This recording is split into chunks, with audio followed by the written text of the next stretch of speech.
Thank you for joining us for this webinar, our next presentation in the Kentucky Creative Industry Summit Series, brought to you online this year due to working through a global pandemic. I'm happy to have with us today Lori Meadows, the president of the Kentuckians for the Arts and former executive director of the Kentucky Arts Council, and to talk with us about advocacy. And this is a very important issue for us going into a legislative session. It's also an important issue for us year round. But as we know right now that the arts are in an incredibly difficult shape and have been disproportionately affected by the COVID-19 pandemic. So without further ado, I'm going to turn it over to Chris Cathers, who is going to get us started with a land acknowledgement. Please know that the chat and the Q&A will be open to take your questions, and we will have a question and answer session at the end of Lori's presentation. All right, thank you, Emily. So a land acknowledgement is a formal statement that recognizes the unique and enduring relationship that exists between Indigenous peoples and their traditional territories. Here in Kentucky, today we stand on ground occupied by ancient peoples whose history has been lost, but whose legacy remains. The evidence of these ancient people can be seen all over Kentucky through the mounds and artifacts left behind. Today, over 170 American Indian tribes are represented by their members living and working in the Commonwealth. Let us honor those who are here and those who are here now and build on the legacy of stewardship of the land they left for us unto the 7th generation. Thank you, and Lori, take it away. Okay, thanks, Chris. Thanks, Emily. I'm glad to join everybody today to talk about advocacy. First, a couple of words about Kentuckians for the Arts. Kentuckians for the Arts serves as the Commonwealth's arts advocacy organization, and it's a nonpartisan nonprofit that provides information and education about the impact and value of the arts, increases public awareness of the importance of the arts, and ensures that the arts are an ongoing part of the public dialogue. So what exactly is arts advocacy? Quite simply, advocacy is expressing support and speaking up for an idea, a policy, or a cause. Anyone can advocate, and if we believe in the value of public support for the arts, we should all be advocates. You can advocate for the arts by being informed, educating decision makers using reliable information and explaining the issues, building relationships and coalitions, utilizing media outreach and PR, and offering personal stories. When talking about advocacy, it's really critical to acknowledge and be aware of the current status of the arts sector. As Emily mentioned, the arts are in dire straits at the moment. We're all aware that nationally, every facet of the arts has suffered during 2020 as a result of COVID, and Kentucky's certainly no exception. Individual artists have lost their venues for selling, exhibiting, performing. Arts organizations have lost their ability to serve their audiences and patrons in the usual ways, and they've had significant downturn in donations in earned revenues. And venues, if they're able to be open at all, have had to limit their audiences and go to great expense to take the appropriate measure to ensure that staff, volunteer, and audiences are safe. Arts businesses and organizations have let employees go, and in some cases, they've closed permanently. We've all seen this happen. And diminished or canceled gig work by creative workers has also created huge hardships. And even educators, they're not able to offer arts education and arts and education programming and services in the traditional way, if they're even able to offer it at all. Johns Hopkins University Center for Civil Society Studies conducted an analysis of the economic damage to the nonprofit arts, culture, and recreation sector. And arts, culture, and recreation, because that is a segment of the creative industry. They discovered that between February and August of this year, jobs were down 34.7%, a job loss loss rate that is 3 times worse than other nonprofit subsectors. Excuse me, including education, which is down over 12%, social assistance over 10%, and healthcare almost 4.5%. Americans for the Arts has been collecting data on the pandemic's human and fiscal impact on the arts since mid-March, and they've been doing this by surveying both arts and cultural organizations and individual artists. And Eric, if you can show the slide, please. Thank you. Based on the data that they've collected from almost 20,000 nonprofit arts and cultural organizations, as of November 30th, the financial losses are an estimated $14.6 billion. You can see the figures here, but I'll run through them quickly. 99% of producing and presenting organizations have canceled events, and that's resulted in a loss of 481 million admissions and over $15 billion in audience spending at local businesses. That might include restaurants, lodging, retail, shopping, parking, that sort of thing. The total economic impact of organizational and audience spending losses is over $5 billion in lost government revenue. And of course, that is going to affect all of us in different ways. And 867,000 jobs that are no longer being supported.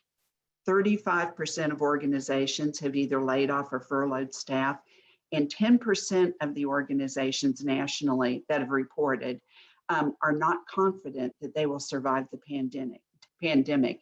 And look at this in terms of that being a potential loss of 12,000 organizations.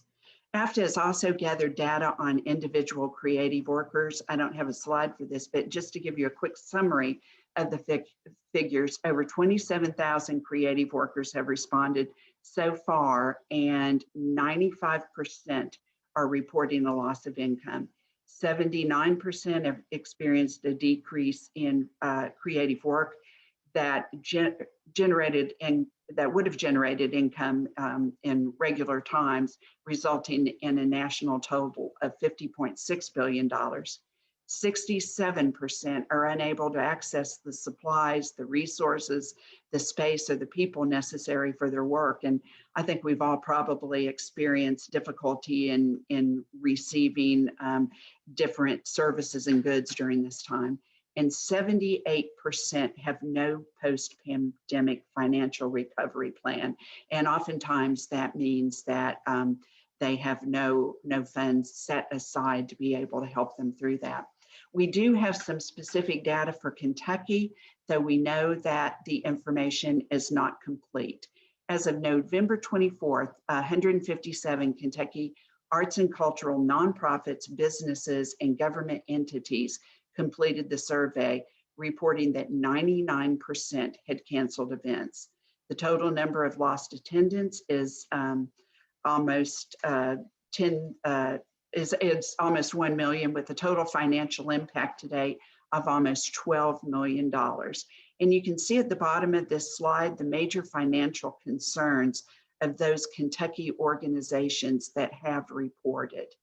And it's critical, of course, that the information for Kentucky is as complete as possible, because we need this both for the national data and to use in Kentucky. So now, the AFTA survey is the best indicator at this time. And if your nonprofit organization hasn't filled it out yet, you can do so by going to the address on the slide and filling out the survey. It only takes about 10 to 12 minutes, and the information is critical for us to be able to report on the devastation to Kentucky's arts and cultural industry. Kentucky's potential number of survey responses should be much larger, and we know this, but because of privacy issues, Americans for the Arts isn't able to tell us which organizations or businesses have responded. So we can't reach out to them individually and ask them to please do so. Even if you have filled out the survey and you have updates, they ask that you revisit it to keep the data as current as possible. And of course, creative workers, please fill out the information for your own work and business as well. So that gives us a little bit of context for the devastation to the arts community as a result of the pandemic. But what else is happening? A healthy and vital arts and cultural economy is supported several ways, including earned revenue, private support, and government support. Earned revenue and private support have greatly diminished, but what about government support? In Kentucky, state government support for the arts has been reduced significantly over the past several years. This has affected many agencies and organizations that receive direct funding through the state budget, and perhaps most dramatically, it's affected the Kentucky Arts Council. The support the agency provides comes in many forms: resources, training, promotion, marketing opportunities and avenues, and funding for communities, artists, creative workers, organizations, and schools, and much more. Beginning in 2008, when the national recession hit, and continuing through the current fiscal year, the Kentucky Arts Council allocation in the state budget has been reduced $2,419,900, or a whopping 59%, with the most dramatic reduction coming 2 years ago in fiscal year 19. And you can see that here, over $1 million. What you don't see on this chart are the additional mid-year reduction directives that have occurred several times in 2008 and since then. Generally, those have been a result of a budget reduction that's happened across the board for most agencies. So the Kentucky Arts Council was not signaled out at that time, but again, it meant an increased reduction, and that's not shown here. And there have also been increased mandatory personnel costs. So for example, in fiscal year 19 and fiscal year 20, you see that information, the budget looks the same, but there were increased costs due to personnel implications in fiscal year 20. And I don't mean more staff were added, actually staff have had to be reduced because of that. So what does that mean? At the time, when Kentucky's arts organizations, businesses, arts educators, artists, and creative workers have been devastated by the pandemic, and most of them need the funding and services the Arts Council could provide, the funding level of the agency is the lowest it's been in over 2 decades. And that doesn't even take into an account an adjustment for cost of living increases.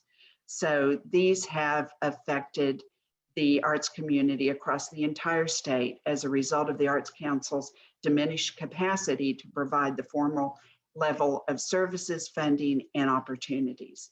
So this is a snapshot of the financial landscape for the arts and culture in Kentucky today. How do we advocate for support for the arts, and what does that mean? The most important way to be an advocate, to be an effective advocate for the arts, is to be informed. You need to be informed about policies, funding, needs, any other issues that may relate either directly or indirectly to the arts and cultural infrastructure. This means having a basic knowledge of what's going on in your community and the state, as well as those things specific to the arts. Stay informed, read newsletters and advocacy alerts carefully. Know both sides of the issue. Start early. Pay attention to issues and proposals early in the process. Watch as they change, and you'll have a better chance of affecting the outcome. There are a lot of resources available to help you stay informed. Kentuckians for the Arts shares information and provides support from Kentucky for national advocacy efforts. We produce a monthly newsletter that you can access through the Facebook page, and a website that also includes other resources. You can become a paid member or can access many of the resources for free. Americans for the Arts is the national arts advocacy organization, and anybody can become a member. Individual memberships begin at $30, and there are also memberships for organizations. You can join different member listservs depending on your interests. For instance, public art. There's a state arts advocacy network. There are United Arts Funds, local arts organization network, lots of different things. They offer webinars and training on a variety of topics, and the website is full of all kinds of resources. If you're not able to become a paid member at this time for Americans for the Arts, sign up to join the Arts Action Fund. This membership is free, and members receive breaking news and legislative alerts from their e-advocacy center, and they also get quarterly updates through Arts Action e-news. And occasionally, Americans for the Arts will send out special requests for information or notifications of reports that they have put together or accessed from other places. They are currently working with the federal budget to try to encourage increased assistance for job recovery and other recovery due to the COVID pandemic. Both AFTA and Kentuckians for the Arts provide action alerts via news, via Facebook or email to let constituents know when there's an issue that needs immediate advocacy action. They will let you know exactly what you need to do. How to go about it. Usually it is a form that you can fill out and send to your congressional delegation. AFTA deals with national concerns.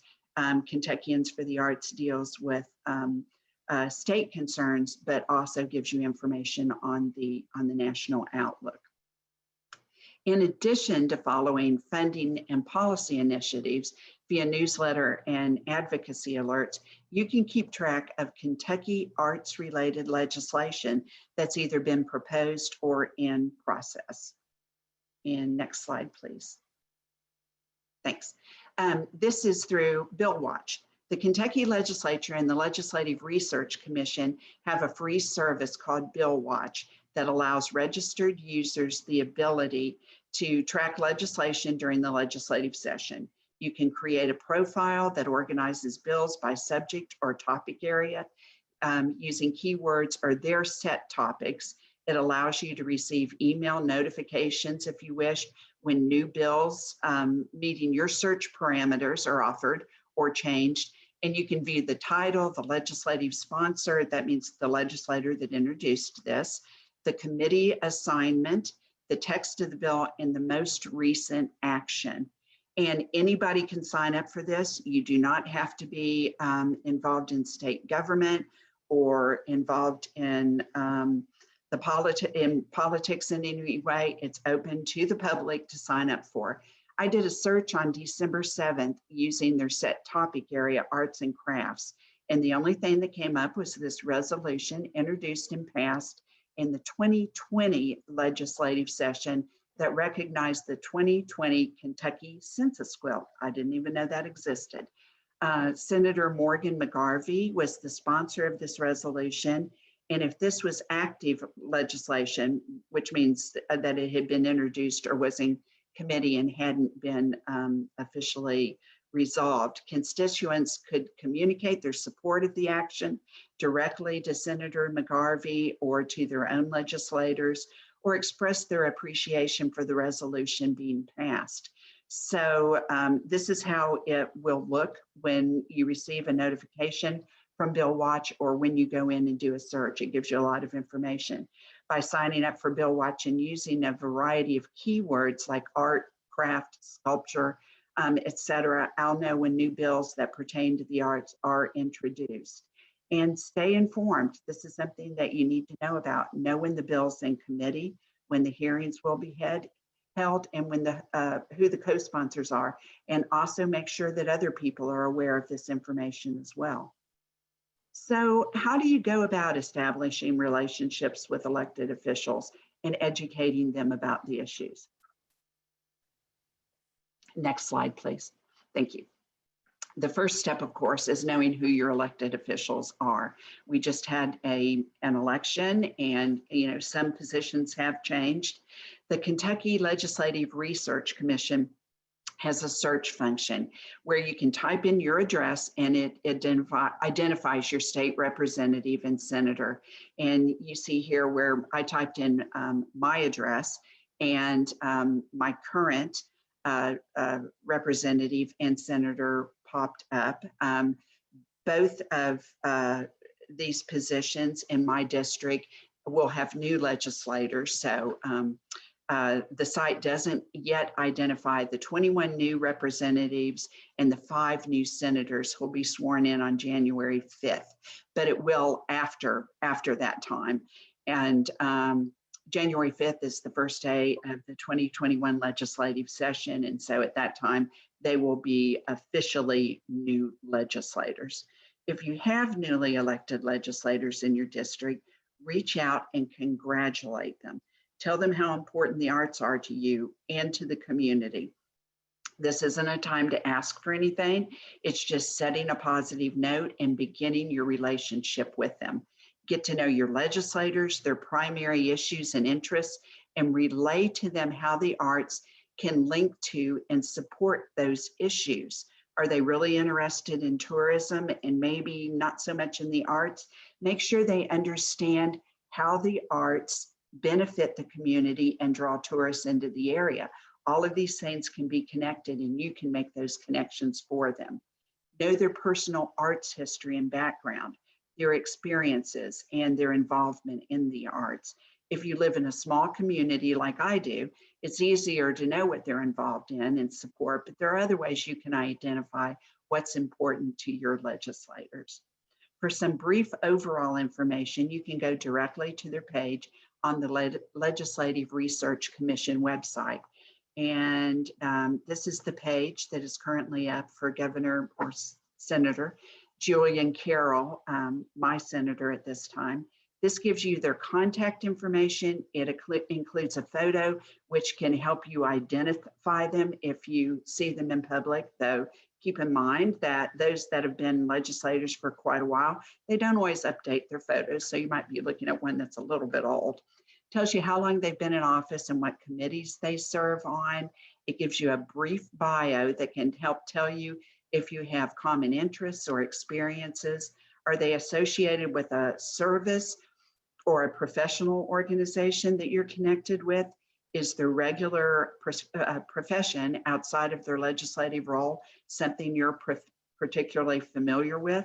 Most legislators have e-newsletters. You can sign up to receive these and stay in touch with the issues and concerns that are most important to them. If you use Facebook, friend them. If you use Twitter, Instagram, or other social media, sign up to receive their communications so you know what's going on with them. Kentuckians for the Arts conducted an arts survey for the 2020 Kentucky legislative candidates. Next slide, please. Thank you. The results are posted on the Kentuckians for the Arts website at the address shown on the slide, and the responses are sorted by House and Senate and then arranged in district order, and you can see what that looks like on the website. Not all of those who responded, of course, were elected, but for those that were, you can take a look at their statements regarding the arts. And let's take a look at the information we can gather from the responses on this page.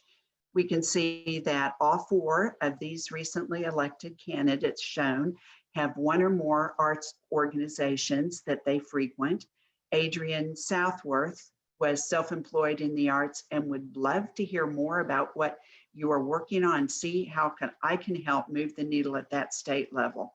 That is definitely something we'll mention in the letter of congratulations we send to her as a newly elected legislator. She is the new senator for my district, and that is definitely something I will bring up. We can see that Chris Freeland's daughter was involved in community theater. She now currently works in theater. Newly elected Sean McPherson feels it's very important that Kentucky youth are exposed to the arts in any form possible. These are all excellent conversation starters that can be used during a meeting, or you can mention in a letter. They're not only indicators that the legislators have an existing connection to the arts, but if you mention these things, it is an indicator that you took the time and the interest to find out more about them. Excuse me, and that's very important to establish that connection. And the most important thing is to create the relationship and the ongoing line of communication. And that ends our slides. So talking about establishing ongoing communications, what is the best way to do this? Establishing relationships and being involved in advocacy is a year-round proposition. It's not just about asking for something. The best time to establish the relationship with an elected official is before you have a request. They are so busy and they have so many issues to learn about and understand. You can play a very important role in helping educate them about the arts. Elected officials are most interested in hearing from their own constituents. The local point of view about what benefits their community and constituents is key. Remember that phrase, all politics are local. Keep in mind that if you're not sure that they have a connection to the arts, simply using the word art when you're talking to them might be confusing or off-putting. Much of the general public associate that with visual art only, and some think the arts are for white, older people with money, and that maybe it doesn't pertain to them. They will want to know why this matters to their constituents too. As you build your relationship with elected officials, describe the art. Is it a local choir, a festival, showcasing artists and goods, a demonstration or exhibit of a craft or local tradition? And explain to them that the arts and artists create the places where we want to be. They create those communities that are vital.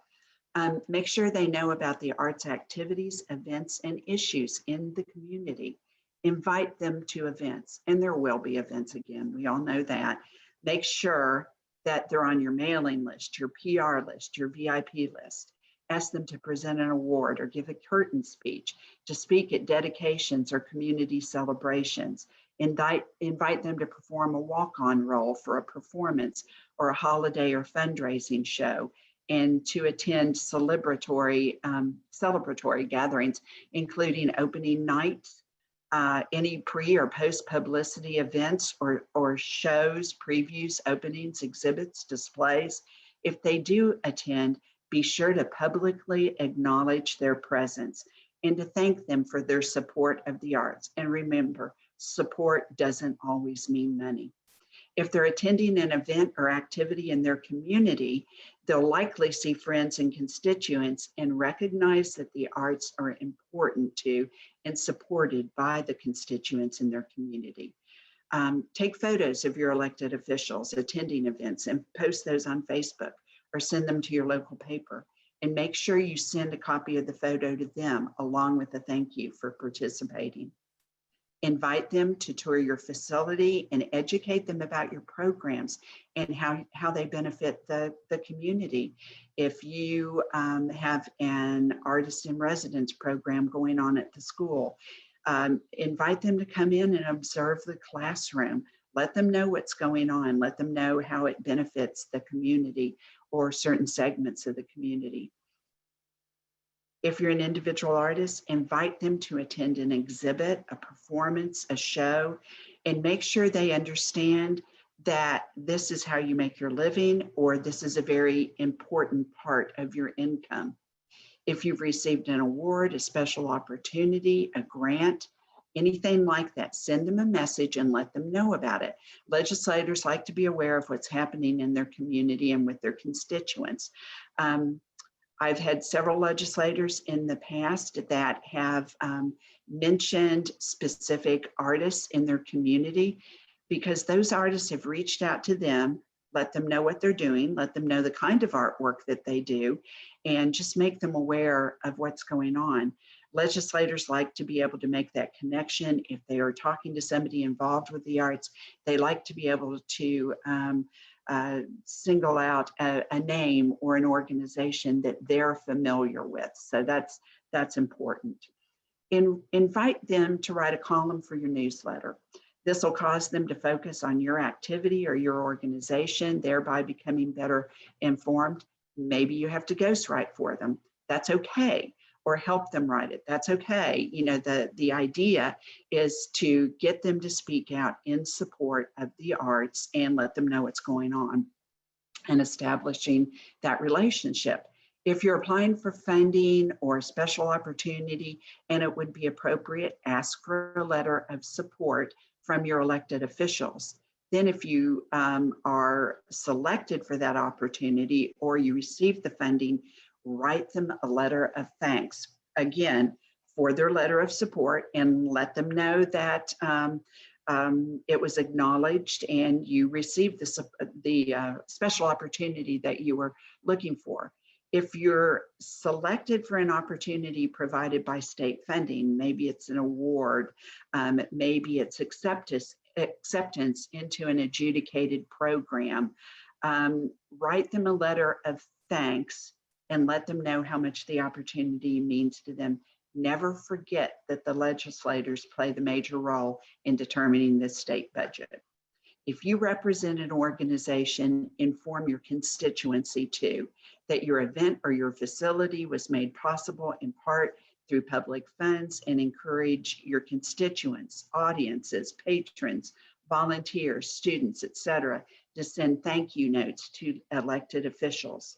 If you receive funding from, of course, the Kentucky Arts Council, there's a requirement that you include a statement and the logo in your printed materials.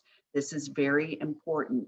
It makes sure that they understand that the organization or the entity may be presenting the event, but it is due in part to state funding that comes through the Kentucky Arts Council.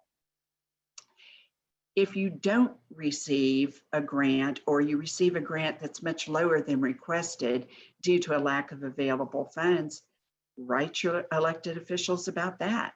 Let them know and request that they increase public investment in arts and culture so that initiatives or programs like yours can be funded in the future. Stay positive, but let them know that what you would have been able to do for your community had you received the funds. When conditions allow it, set up a meeting with your legislators. They may be willing to do this in your home district when the legislature is not in session, depending on their schedule. Offer to provide assistance if they're interested in finding out more about the arts in your community and the importance of arts education. You can take a group of others with you and you can all talk about various items, but it's important to do that. Much of the information today talks about and deals with state elected officials, specifically legislators, but the same methods apply to your local elected officials, such as your mayor and your city council, Kentucky's federal legislative delegation. So when you want to begin establishing a relationship with your elected officials, you know who they are, you know a little bit about them, or you're perhaps ready to make a request about a policy or funding issue, it's important to keep the following things in mind. A face-to-face meeting is always most effective, and that can be followed by a letter or an email. Try not to use a form letter. These tend to not be read for details or specifics, but are counted for the numbers.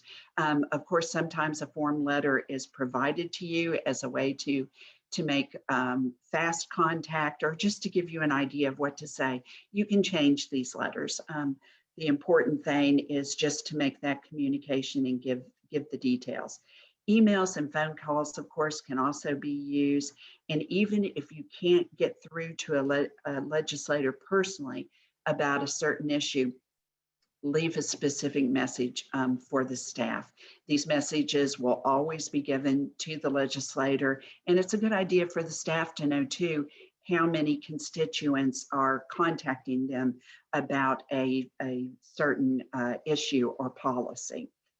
Generally, if you obtain a legislator's email from the Legislative Research Commission site that we showed you earlier on the slide, you'll do a form submittal.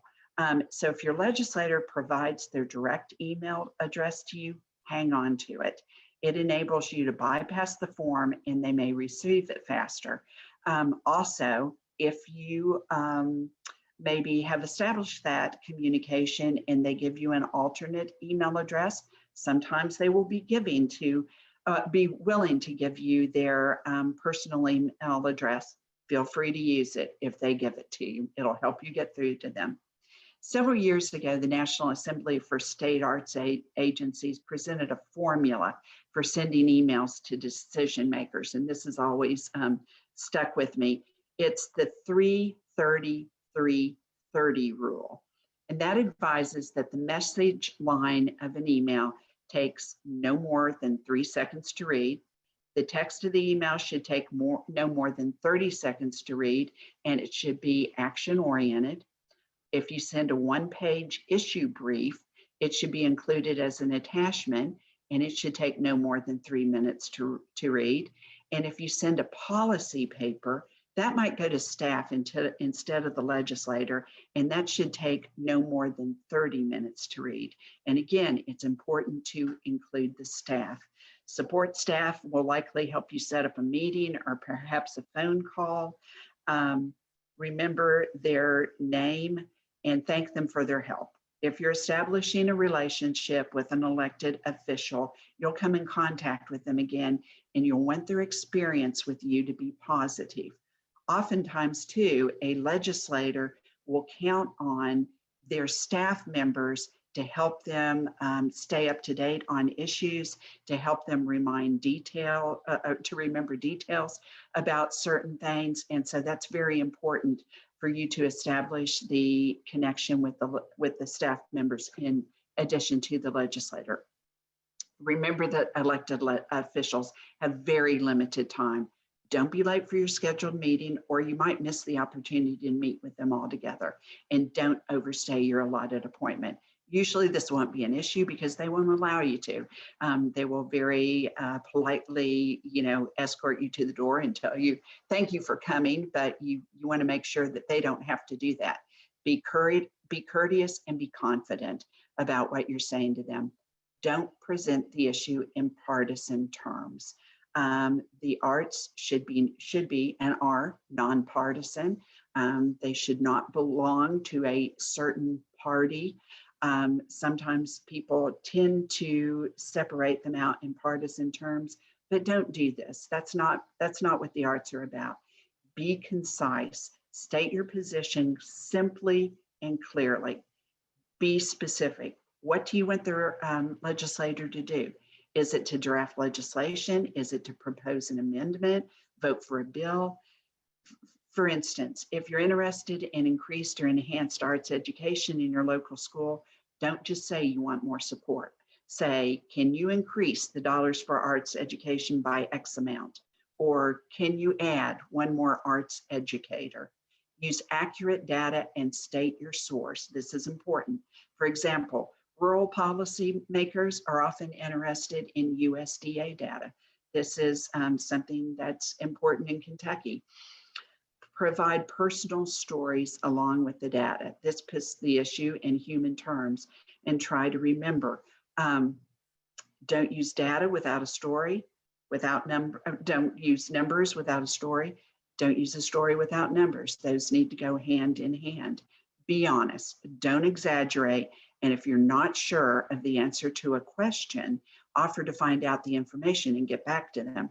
This gives you the opportunity to make another contact. Remember that all issues have at least two sides, and be honest about admitting the pros and cons of your issue. Listen, what's their point of view? What are their concerns? Don't argue, don't indicate that they will lose your future vote if they don't take the action that you're requesting, and don't remind them that they work for you or that their tax tax dollars support their salary. This is an immediate turnoff, not just for legislators, but for people who work in government as well. Simply provide the facts and ask them to consider your viewpoint. Thank your legislator and their staff as you leave or as you complete the phone call, and follow up with a thank you note or an email. Don't give up. You may not get the message through that you want to the first time. You may not get the action that you're looking for, but be positive, be patient, and be persistent. Timing's everything, particularly right now. Some final critical things to remember. Legislators want specifics. They like to see a demonstration of sector solidarity and constituent understanding of current events in the local landscape is paramount. Follow the news from advocacy organizations to understand the current policy positions and any funding requests that are being discussed. If constituents are asking for different versions of support for the same issue, it weakens the case. For example, if one segment is asking for major changes to a bill, another segment is asking that a bill not go forward at all, still another segment is asking for different changes, it shows a lack of sector solidarity and it's confusing to the elected official. Timing is everything. Requests that might have been relevant 2 years ago might not be appropriate at this time. The state and many local budgets are in distress right now. It's not the time to ask for major increases in funding or support for a new initiative that will necessitate increased funding. For example, the idea of state percent for art legislation has come up many times over the years. Perhaps at some point this will become a possibility, but the 2021 legislative session would probably be the worst time possible for this to be suggested. Framing the arts as essential to recovery is key. A main concern right now is jobs. Use the data that we discussed earlier to talk about the number of jobs that are dependent upon the arts or that benefit from a thriving and accessible arts infrastructure. Explain how important the arts are to the economic, social, and personal well-being of the community, and how important it is to invest in the arts to capture the benefits.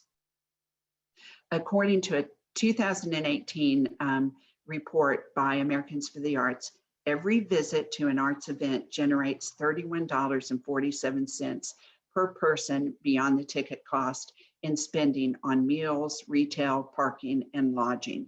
This is income brought to local merchants. It energizes downtown and it pays salary and wages in non-arts sector. And of course, a portion of that is subject to tax revenue. So it benefits not only individual vendors or merchants in the community, it benefits the community as the whole. There are so many unknowns right now, it might seem difficult to even think about making an ask for funding for the arts.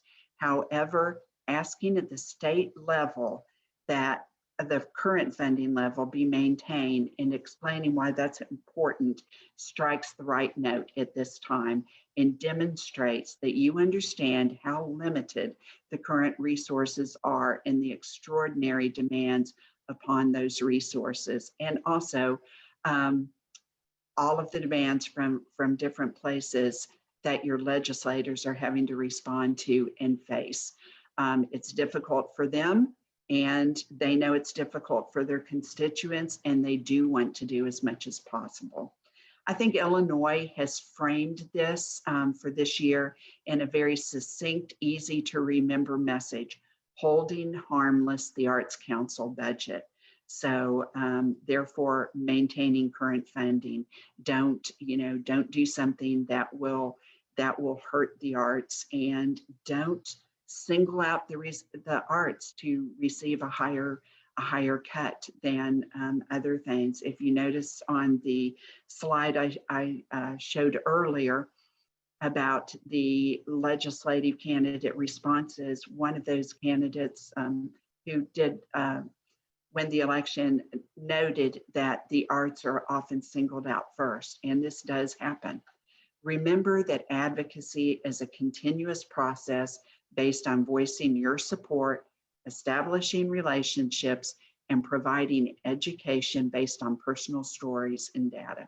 The relationships that are being built right now can have a major influence in the future because, as our governor says, we will get through this together, things will be better, and establishing the relationships right now will set the stage for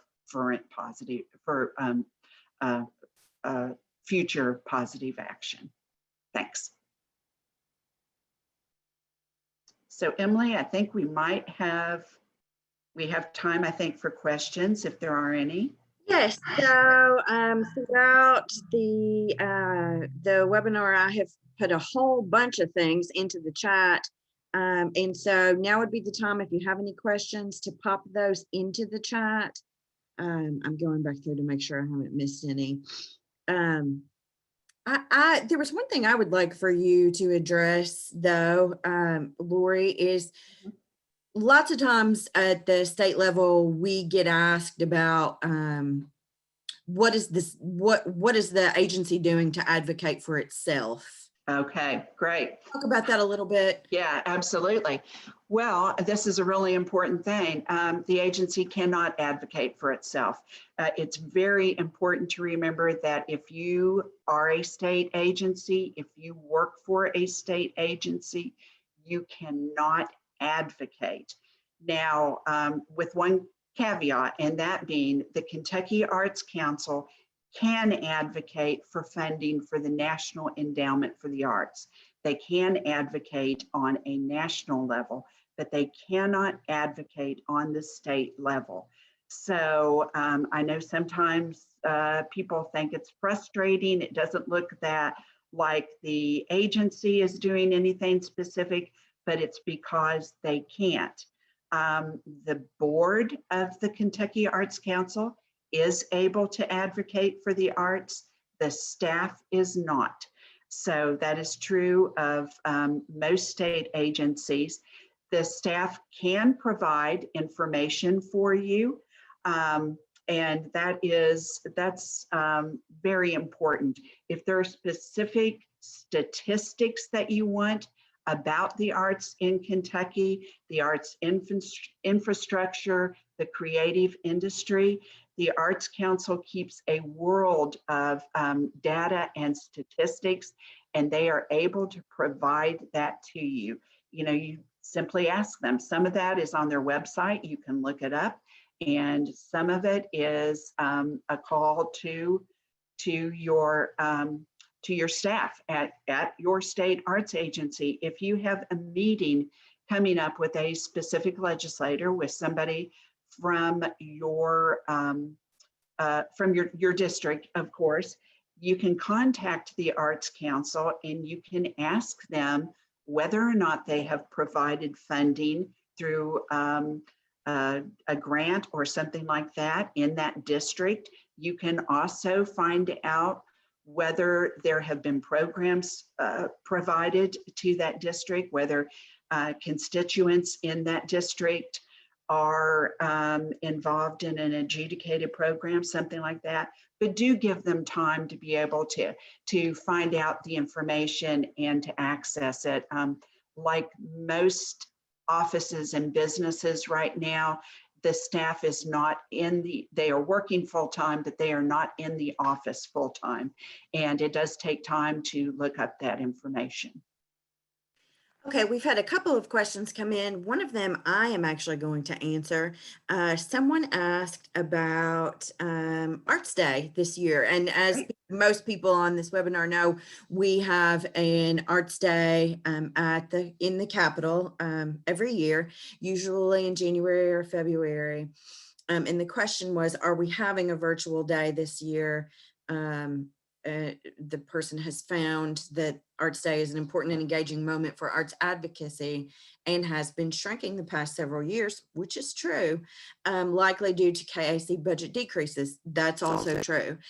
Is there anything we can do moving forward to support this day? Well, I am happy to share with you that this year the day has been turned into a week. We don't have all of the information yet because it's still in the planning stages, but what I can tell you is the last week of February, the last full week of February, which begins on February 22nd, 2021, will be Arts Week in Kentucky.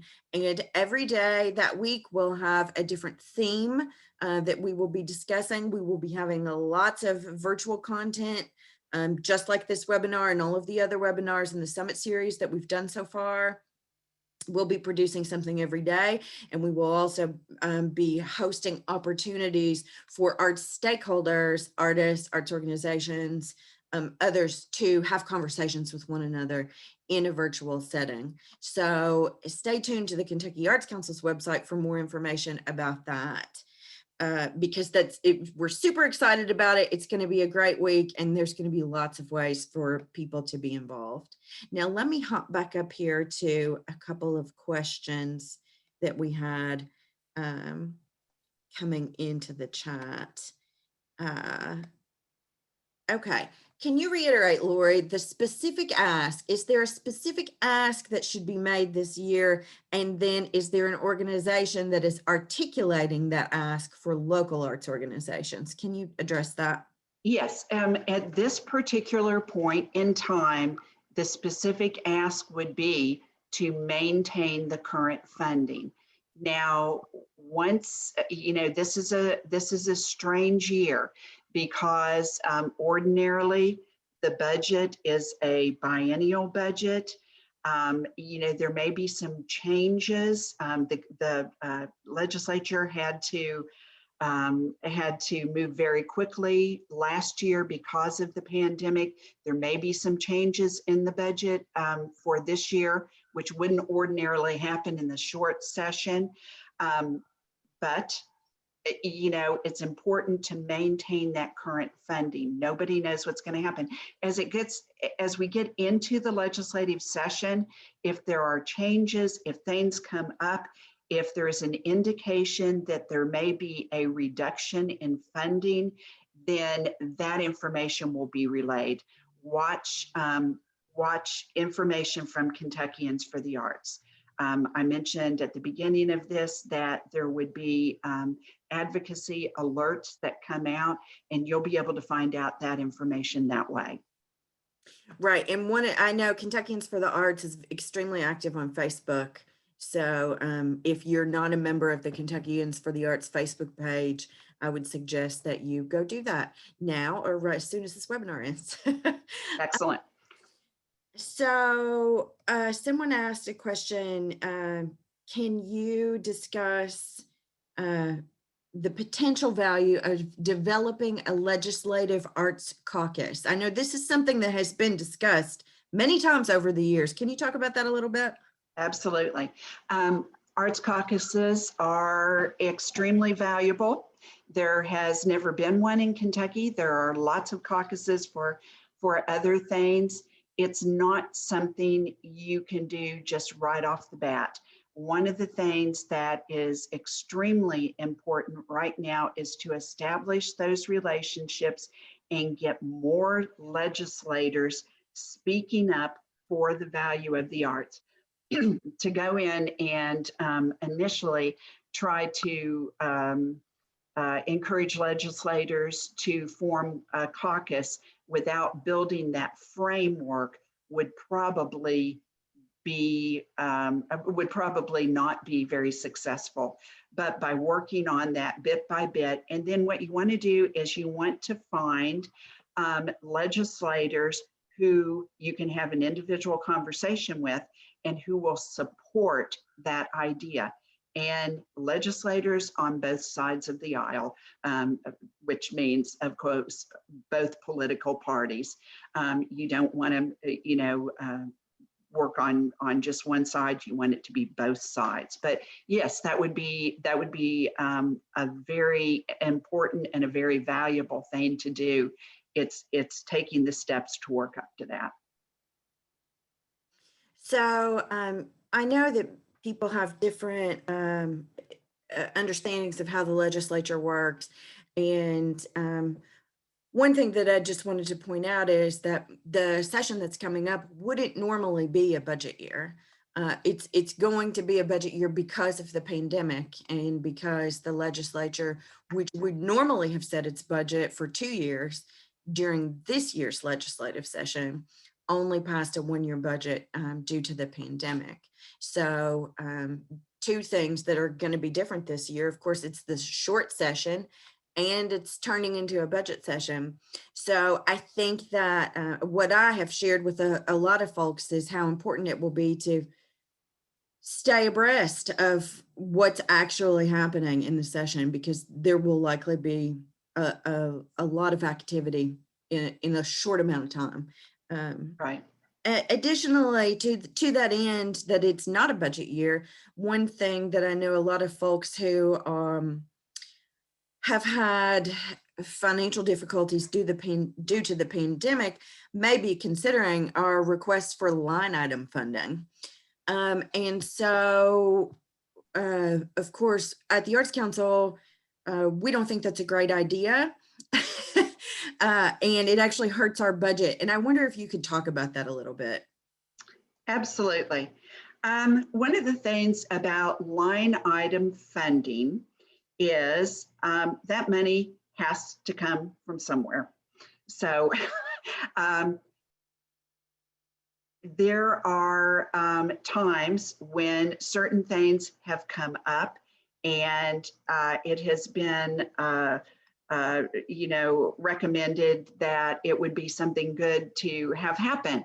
But there is a strong possibility that if there was a specific line item request made in the arts, that money would be taken from the Kentucky Arts Council budget. There was an instance several years ago where some very well-meaning individuals thought that they would like to advocate, without coming to the Kentucky Arts Council and discussing it, that they would like to advocate for a specific initiative. And they were able to find a legislative sponsor. That initiative was put forward, and the exact amount of money that was requested was subtracted from the proposed budget amount for the Kentucky Arts Council. Now, we were able to reverse this in time, but that is always a danger.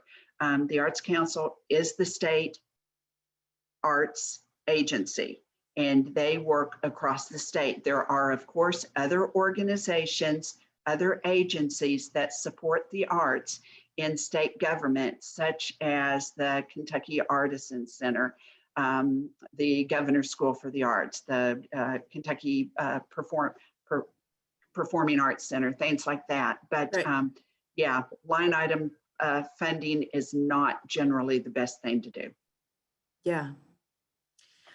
Okay, great. Well, we have reached our allotted time.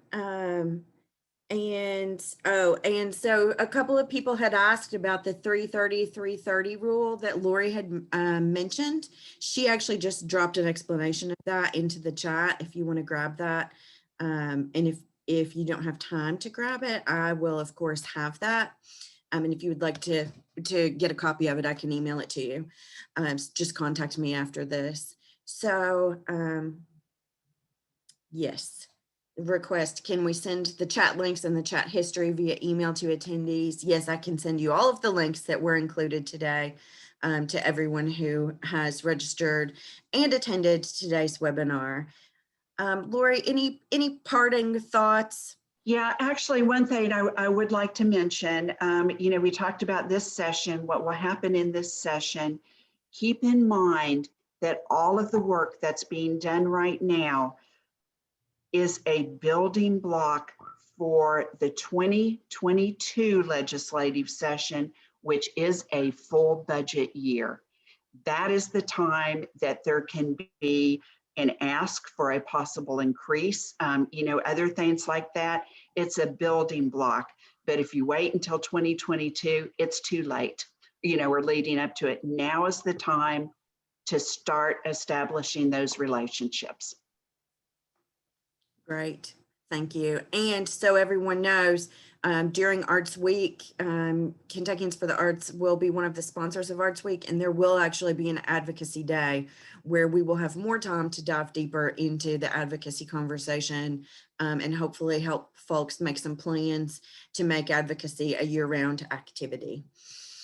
So thank you so much for attending today and joining us for this extremely important conversation. It's probably more important now than it ever has been. Keep your eye on what's going on in the news.